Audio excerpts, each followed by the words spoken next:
Cameroun, les raisons de la chasse à Samuel, selon Eto'o. Samuel Eto'o, le président de la Fédération camerounaise de football, FECAFOOT, a expliqué les raisons pour lesquelles il fait office, d'après lui, l'objet d'une chasse à l'homme au pays. C'est bien connu. Samuel Eto'o divise l'opinion au pays. Adulé par une bonne partie du peuple camerounais, la légende des Lions indomptables devenu depuis décembre 2021 président de la FECAFOOT, s'est mis à dos une frange des acteurs du football national. S'il y a lui-même contribué via la prise de décisions impopulaires, à l'instar de son partenariat controversé avec une plateforme de paris sportifs par exemple, la star se serait collé une cible dans le dos pour avoir décidé de contrarier certains intérêts individualistes et claniques au profit de celui collectif. C'est en tout cas ce qu'estime le principal intéressé, pris pour cible par d'anciens dignitaires de la FECAFOOT, pour ne citer que.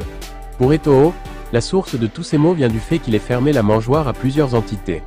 Alors qu'il fait construire un nouveau siège de l'instance à Yaoundé, l'ex-buteur prolifique a révélé qu'il est devenu l'ennemi public numéro 1 depuis qu'il a sensiblement réduit le coût des travaux.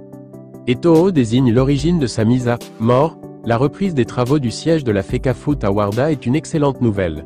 Nous avons une bonne espérance qu'en milieu d'année prochaine nous pourrons y aménager. La convention signée avec l'entreprise PAC a permis de réduire le coût initial de 3,50 milliards de francs CFA à 1,5 milliard, soit une économie de 2 milliards, d'où vient ma mort, a-t-il affirmé. Mais il ne s'arrête pas là, puisqu'il en a profité pour envoyer un message à ceux qu'il décrit implicitement comme les ennemis du football camerounais.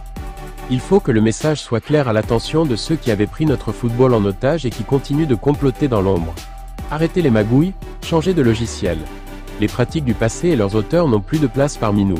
Pendant toute ma carrière, j'ai lutté contre l'injustice dans le football en particulier, donc j'assume les conséquences de cette lutte, a-t-il déclaré.